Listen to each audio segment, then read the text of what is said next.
Bab 3. Falsafah bisnis orang Cina. Kecenderungan dan keterlibatan orang Cina dalam bidang perdagangan sulit ditandingi oleh bangsa-bangsa lain. Mereka memiliki keistimewaan dan keterampilan tersendiri sehingga menjadikan mereka golongan pedagang yang andal serta disegani oleh kawan maupun lawan.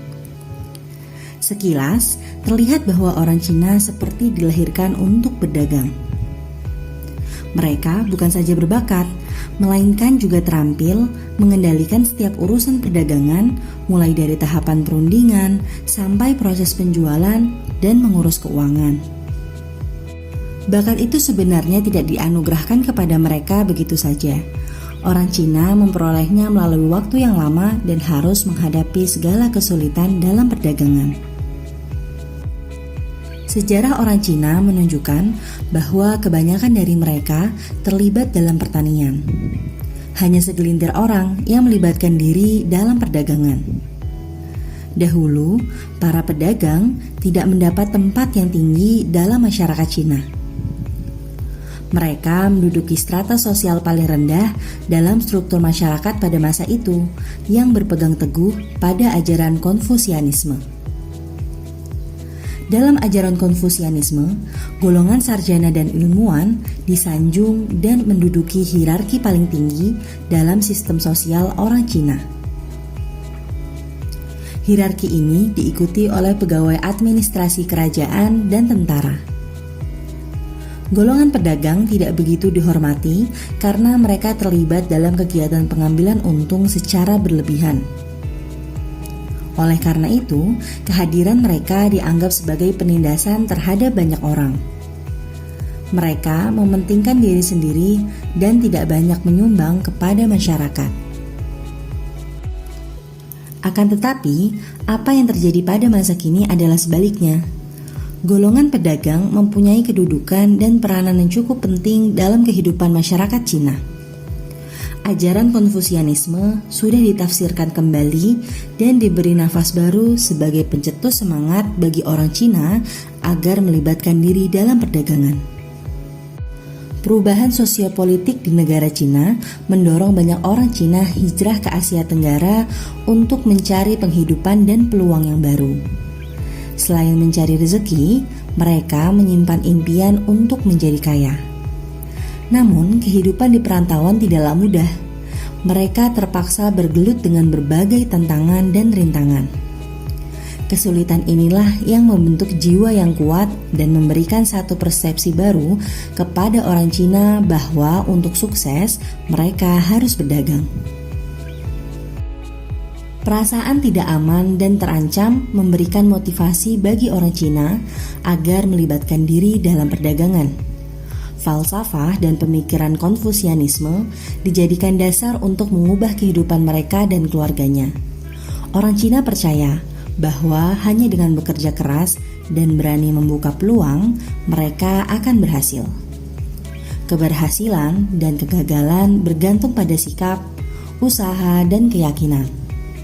Meskipun bakat dan minat memainkan peranan yang penting dalam keberhasilan suatu kegiatan dagang, tanpa dorongan yang kuat dari dalam, seseorang mudah tumbang jika menghadapi masalah dan cobaan.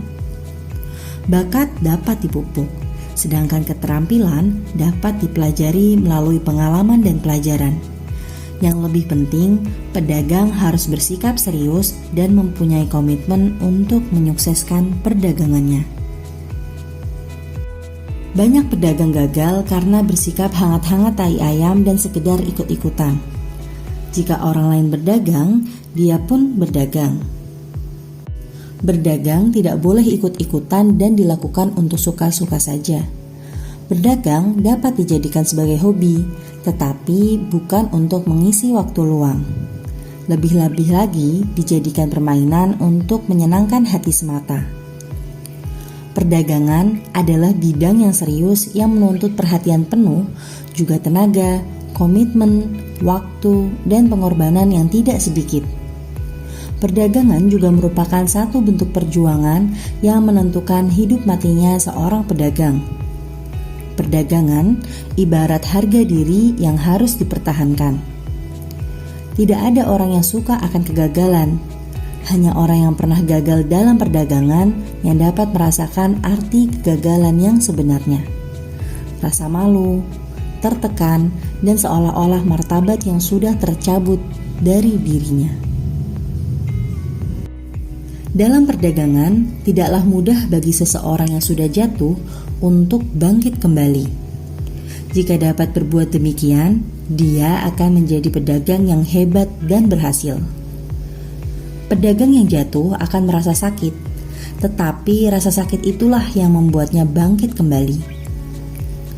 Nasib tidak seharusnya dijadikan alasan untuk menerima kekalahan dalam perdagangan.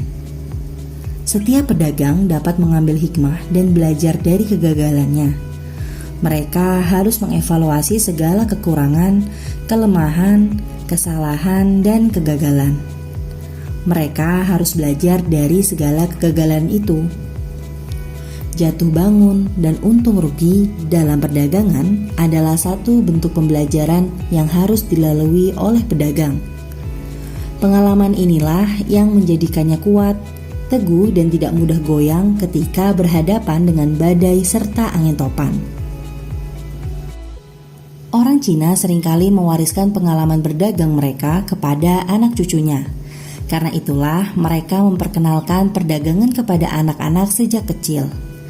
Orang Cina percaya untuk menjadi pedagang yang matang dan memiliki kemampuan, seseorang harus mulai dan belajar dari bawah. Tidak ada masalah bagi seseorang untuk memulai kegiatan perdagangannya baik pada usia muda ataupun tua. Tidak ada batas waktu bagi seseorang untuk memulai perdagangannya. Karena itulah ada di antara orang Cina yang rela bekerja hingga puluhan tahun sebelum menjalankan perdagangannya sendiri. Falsafah dagang yang dipegang oleh orang Cina yang membedakan mereka dengan pedagang lain. Selain pengalaman dan kemahiran yang diwarisi dari satu generasi ke generasi berikutnya, kekuatan ekonomi orang Cina juga terletak pada jaringan kerjasama yang terwujud di antara mereka. Pengenalan sedini mungkin dan dari bawah ini penting untuk memupuk sifat-sifat pedagang sejati. Latihan secara langsung yang diperoleh itu digunakan untuk membantu meningkatkan keterampilan dan ilmu pengetahuan yang berkaitan dengan perdagangan. Perlu diingat, semua ini tidak diperoleh dan dikuasai dalam waktu yang singkat. Perdagangan menuntut kesabaran dan menguji ketabahan seseorang.